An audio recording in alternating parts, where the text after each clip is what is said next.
आप देख रहे हैं इंडिया टाउन न्यूज, भारत की बात। डोंगरगढ़ 27 लाख की शराब की जड़ें दिल्ली, इंदौर और नागपुर के माफिया तक जुड़ी। इस शराब कांड में नकली होलोग्राम, शीशी और ढक्कन को लेकर एक नया बड़ा अपडेट। नमस्कार, आप देख रहे हैं इंडिया टाउन न्यूज, मैं हूं सुधीर मिश्रा। डोंगरगढ़ का बहुचर्चित शराब कांड अब और भी पेचीदा होता जा रहा है। इस घोटाले की परतें जितनी खुल रही है उतनी ही यह खुलासा चौंकाने वाला होता जा रहा है। अब यह साफ हो चुका है कि यह कोई छोटा मोटा अवैध धंधा नहीं, बल्कि देश के अलग अलग राज्यों से जुड़ा एक संगठित नेटवर्क है, जिसमें दिल्ली, इंदौर और नागपुर जैसे शहरों के माफिया सक्रिय हैं।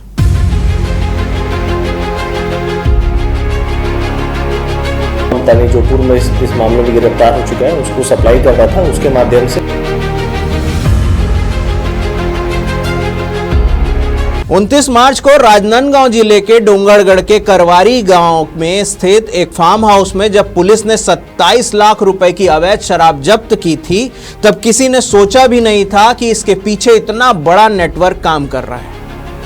फार्म हाउस के नीचे एक अवैध बॉटलिंग यूनिट चल रही थी, जहां नकली ढक्कन, होलोग्राम और स्टिकर लगाकर शराब की बोतलों को सरकारी बताया जा रहा था। और अब हुआ है इस कांड का सबसे बड़ा खुलासा। दिल्ली के B32 नरेश पार्क में स्थित पैकव्यू फैक्ट्री से छत्तीसगढ़ की सरकारी शराब की बोतलों में लगने वाले ढक्कन तस्करों को बेचे जा रहे थे।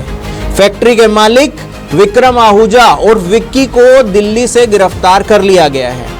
उसने ये स्वीकारा है कि उसने छत्तीसगढ़ की लाइसेंसी बॉटलिंग यूनिट केडिया डिस्टिलरी के नाम पर ढक्कन बनाए, लेकिन उनसे 60,000 से अधिक ढक्कन अवैध रूप से अपने एजेंट्स के जरिए नागपुर, गोंदिया और छत्तीसगढ़ में सप्लाई किए। डोंगरगढ़ अंतर्गत जो करवारी में विगत महीने जो आबकारी का एक प्रकरण दर्ज हुआ था, उसमें अभी इस मामले में विक्रम आहूजा जो दिल्ली का रहने वाला है, जिसका मुख्य व्यवसाय जो छत्तीसगढ़ में देसी शराब की बोतल होती है, उसका ढक्कन बनाना है, जो अवैध लाभ अर्जित करने के लिए चंदन ममतानी जो पूर्व में इस मामले में गिरफ्तार हो चुका है, उसको सप्लाई करता था। उसके माध्यम से यहाँ मामले के मुख्य आरोपी सोनू नेताम को यहाँ पर ढक्कन सप्लाई होती थी। उसको आज गिरफ्तार किया गया है और माननीय न्यायालय पेश किया जा रहा है। इस नेटवर्क की जांच करते हुए पुलिस ने इंदौर से शराब लोड कर रहे लाने वाले कंटेनर चालक और उज्जैन निवासी बाबूलाल हारोड़ को भी गिरफ्तार किया।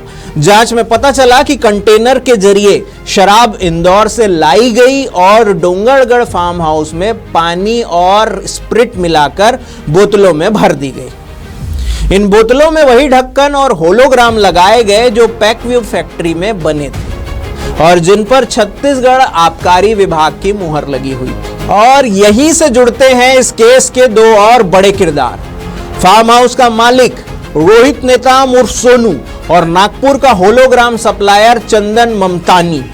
रोहित से पूछताछ में खुलासा हुआ कि चंदन ही दिल्ली में विक्रम आहूजा से ढक्कन खरीदता था और अवैध सप्लाई करता था।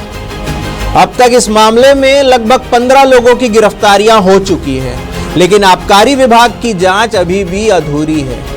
आपको बता दें, आबकारी विभाग को 7 दिन का अल्टीमेटम दिया गया था, मगर न रिपोर्ट आई है और न ही जिम्मेदारियां तय हुई है। इस पूरे मामले को लेकर कांग्रेस ने राज्य सरकार पर बड़ा हमला बोला है। डोंगरगढ़ में कांग्रेस ने मंगलवार को तहसील के सामने जोरदार प्रदर्शन किया, जिसमें डोंगरगढ़ वर्तमान विधायक हर्षिता स्वामी बघेल ने पहली बार इस मामले में प्रतिक्रिया दी। इसके अलावा भोलाराम साहू और पूर्व मंत्री धनेश पाटिला ने भाजपा सरकार पर राजनीतिक संरक्षण का भी आरोप लगाया है। कहा गया कि सरकार और विभाग की जानकारी के बावजूद बड़े आरोपियों को बचाया जा रहा है और सिर्फ छोटे खिलाड़ियों पर कार्रवाई हो रही है। इस पूरे मामले ने राज्य में कानून व्यवस्था पर भी सवाल खड़े कर दिए हैं। एक तरफ तस्करों को छत्तीसगढ़ आबकारी विभाग के नाम से ढक्कन मिल रहे थे और दूसरी तरफ वही शराब पंचायत और निकाय चुनावों में खपाई जा रही थी। करीब 400 पेटी अवैध शराब चुनावों में इस्तेमाल होने की पुष्टि पुलिस जांच में हो चुकी है। सवाल अब सिर्फ इतना नहीं है कि अवैध शराब कहां से आ रही थी, सवाल यह भी है, इस काले कारोबार को आखिर किसका संरक्षण प्राप्त था? क्या यह सिर्फ मुनाफे का खेल था या फिर लोकतंत्र को भी नशे में डुबाने की साजिश चल रही है? और सबसे बड़ी बात, जिस स्पिरिट को मिलाकर शराब बनाई जा रही थी, आखिर वो आई कहां से?